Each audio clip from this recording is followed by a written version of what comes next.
let's see what Charlie's up to. I mean, it's only one day before the next big APEC conference. Tomorrow we have a major conference. Tim, I can't believe you're still awake. I know you got to go. It's super late.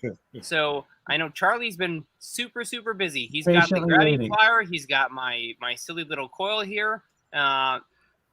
This thing is kind of dead in the water until the inventor of this system decides that he wants to come out. Right now, he's Jeremiah, totally reserved. That's yours? Is that your coil? This hovering? Yeah, that's my coil. Okay. But it's not my coil. I should emphasize, Tim. It is. I built it, but I have it. Yeah, I know, but I mean but it does not belong to me. The IP is not mine. So was that over? And that was over a non-conductive surface, right? It's not that's inductive, over a plywood table painted black. Do you have any explanation why it was hovering like that? I do, but it's only theoretical at this point, and until he decides to come out with it, I don't own it, so I'm gonna stop. Pretty much with my crazy theory. So it sounds like it sounds like that's, to me, that sounds like an experimental replication. That sounds like a really big thing. He made a claim, he described how to build it, more or less, and you've got some results. Now, maybe you don't have the results that he says he has, but you've got some results. If it's hovering, that's something. That's a whole lot of something, right? It's not even close to what he has, but yeah, it's something. I mean, it's one of 6 systems of this year, Tim. Okay, well, so there you go. So I think, Jeremiah, if you want to demo that tomorrow, man. Demo that tomorrow. I definitely can't demo that tomorrow because I burned the damn thing up. Well, you could play the video, though. Play the video and describe the video. I definitely do not want to do that, and I can't describe it because I promised due to the IP that I will not describe exactly how it's operating, and that's been the major question. Like, people can see what it does. Yeah. But if I don't describe exactly what it's being run by or the geometry that's explicit in that system, it's not going to give anybody. Well, no, I think what it would be nice. It would be nice for people at APEC to be able to see what you're showing us right now, right? And say, look, I built this. Not for now, though, because it would be far better if they actually have something to work with. Right now, it's okay. I don't want to use curse words, but this is basically it's like a tease. Without the rest of the information, it's not that useful, and that's the truth. I found out the hard way that it's not that useful. Even I needed his help. I couldn't do it on my own. I needed his help. So that's something that I don't own, and I don't want to refocus people towards that until he's ready. So for the time being, we already have somebody in the audience that's right now ready to talk and let things out there. That's Daniel Foster, and we have the grav inductor. It's just about done. He's working on it. I'm working on it. Well, and it's really much simpler than this. Plus, it's a lot less dangerous. This thing can generate fields that will really screw you up. I did something really, really stupid, and I touched that thing, got close to it while it was operating. That was something I should not have done. And I found out, again, the hard way after the fact that this thing is quite damaging. So we need to understand more about the system, more about what it does. It's not inherently dangerous as an absolute. It doesn't have to be dangerous. It's just the way that I was running it, with not a defined frequency, ramping through some of the functions that it has major problems with. That thing is dangerous at certain frequencies, and you have wave nodes that compound into that thing as they're traveling from the outside field nodes in the far field and actually flowing into that system. We have issues. So again, I would direct people towards Dan's grav inductor, which a new video which teaches everyone exactly how to build that thing step by step will be coming out very, very shortly. But I'm not going to show this because until I'm ready to tell everybody exactly how this is connected, how it works, and what that geometry is, and until he is ready to let that out to the world, I can't really assist with it.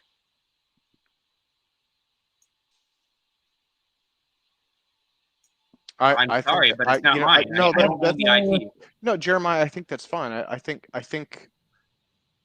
that video itself says something really powerful. I think what you're saying is, like you were telling me the other day on the phone, you were describing what, some of the stuff that his coil does. Okay, so now you have validation of that, and you've tested it. This isn't his video, right? This is yours. Maybe it burned up, but you could go back and theoretically build another one of these or something like that. Not without his help, I can't. Well, it sounds like it's validation. That's what I'm Yeah, I'm highly trying to confident cheer in the you tech. on, man. You keep I'm shooting me highly down, Maurice. confident in the tech. I believe in the technology, and I believe in the geometry that's being utilized here to produce results that are way above and beyond what we have presently looked into. But at the same time, I need the approval of the inventor himself, which is Gerald, and it's up to him. But like I said, Dan is giving it away. He's putting it out there. There is no restriction with Dan. It's there, and it's there right now. There is a significantly reduced danger. We could build it today, and Dan and I are both building it. Soon, a few other people will also be replicating that, and I'll have the whole tutorial video on what I'm doing. So if mine works, then that video is being pumped out exactly as is, showing precisely how I built it step by step. And if it turns out it needs a modification, I'll simply add that in after There the you go. fact, and then I'll release that video. Well, and Dan is typing. He's in chat. He's typing slowly. He said he's been winding coils. His fingers are tired, but he said he'll credo that. So presumably he's open to doing demo. I'm saying bring him tomorrow. Um, If I can, I'll be winding the last coil of the 6 tonight. It's the final by Father Caduceus column coil. It's the last piece of the 6 pieces. We have 2 counterwound hemispheres. We have 2 counterwound pancake coils. Each pancake coil on its own isn't counterwound, but the 2 together, they are counterwound. And then we have 2 independently counterwound column coils, which we would just conventionally call solenoids, but they're technically Caduceus coil style counterwound. And with those 3 things together, we have a system where we have DC flowing in the center. We have some setup magnetic fields where our norths are canceling between the 2 bifilar pancakes, and our souths are being projected outwards towards the surfaces. And then we have 2 north poles being projected from the outside of the bifilar column coils, and we can reverse the polarity on those as well. So we'll find out shortly or soon enough if that system can actually lift itself up, if it can do what it's reported to do. And again, it's a lot simpler. It's not as dangerous. It's nowhere near as dangerous. Yeah, The emissions are symmetrical. Part is key. Say again, Bernie?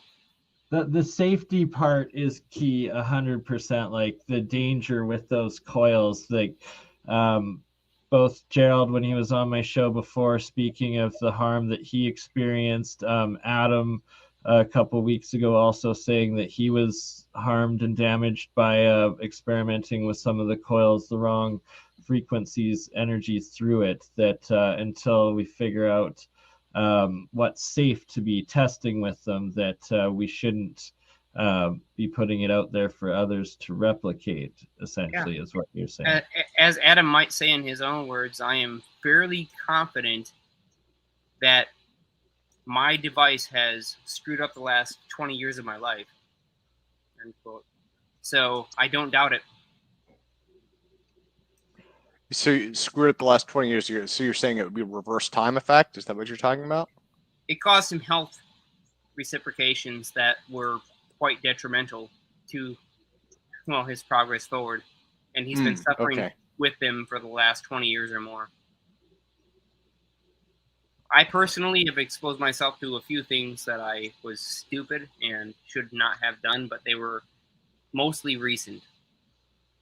I guess I'll let you know in 10 years how bad they were, or I won't, and maybe we'll remediate them. But for the time being, yes, I've done some dumb things, and I wasn't the first to do it. That's why we have these other people in the community who have already achieved quite a number of things. And they have unfortunately been exposed to fields which have damaged their bodies and caused them health detriments that continue to this day. Yeah, Adam's in the chat right now saying it messed up his health. Charlie, do you got your chance to talk finally? So patient and awesome. Do you have anything? Want to share a couple things before we cut this off and go to APEC tomorrow? Yeah, there's a lot we talked about, a lot to cover, but yeah, we start with the Halvar coil. So this is the Mike Powers version of it, and the geometry is quite complex, but it takes patience to wind. like Tim was saying, it was verified.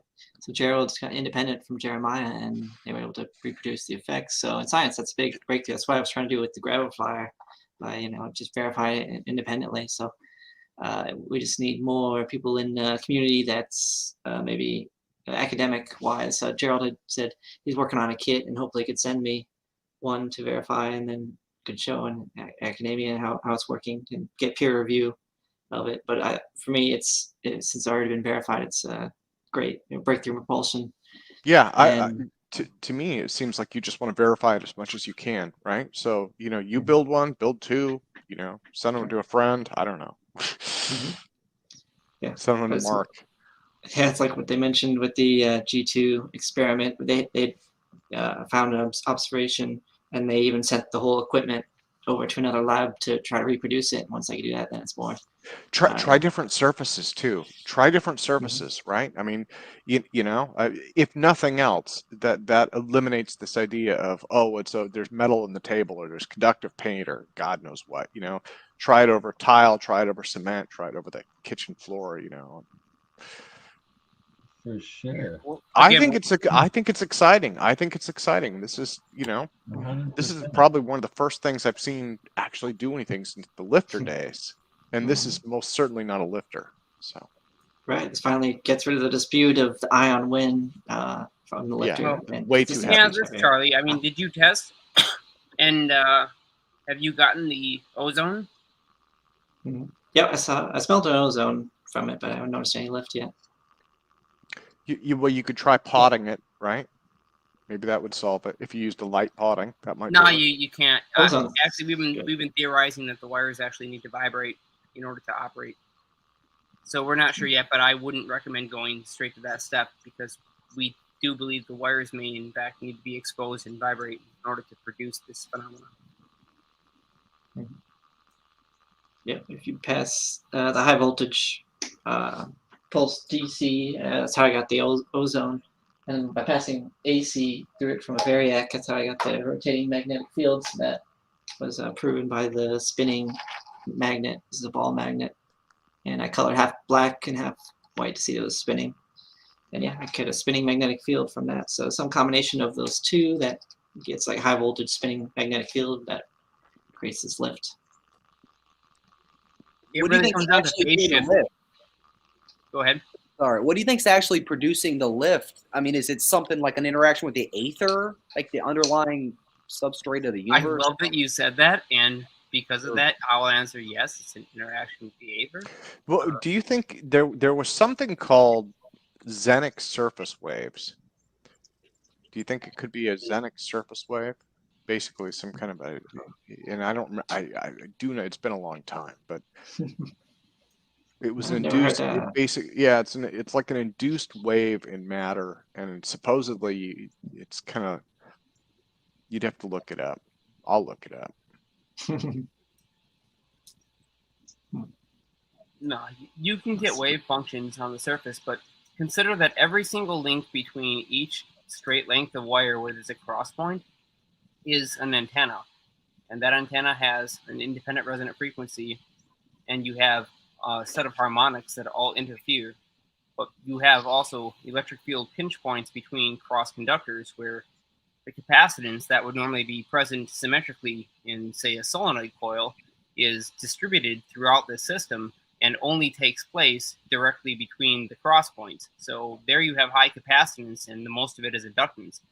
You only have incredible voltage gains at that capacitance cross point, so you end up with extraordinarily high voltages, way beyond the back EMF that you can receive at the ends of the wire. Let's say I get 1200 volts back EMF because that's the limits of my transistor. Well, we could easily be pushing 3000, 4000 or more volts at the cross points. And that's one of the reasons why we get so much ozone production in plasma. And this can happen at as little as 4 volts input. But the grav inductor takes care of all of these phenomena and does it without having to pinch the fields, which is why I would like to redirect people towards working on that. Because again, Dan's giving it away. Dan's not in the shadows, and he's not holding off for now. And there are reasons why that system is a lot safer. So we should really focus on trying to do that for now. Yeah, and Gerald said he would go on APEC tomorrow, so we'll find out. But he's been saying that since last APEC as well. Yeah, he's not. Yeah. Well, as far as like Tim and I have talked about this too. He's not going to go on tomorrow, as far as I've heard. So Yeah. Hopefully he shows up. We will see. On that note, should we wrap things up and I'll go to sleep or finish everything that we need to do to be ready for APEC tomorrow? And Charlie, I'm so sorry. We need to just do a one-on-one stream with just me and you and let you show everything. Straight around. Look at that. Sneak preview. Yeah, a bunch of the coils, Yeah. gravel flyers, and then Mark Sokol's gyro propulsion device based on Mike Gamble's design improved. So I think, yeah, Tom Vaughn was just emailing me about that. He's interested in, Mike Gamble was interested in the hover coil as well, so it's all kind of connected. Nice. We'll have to That go over is that in more awesome. detail later. Yeah, thanks.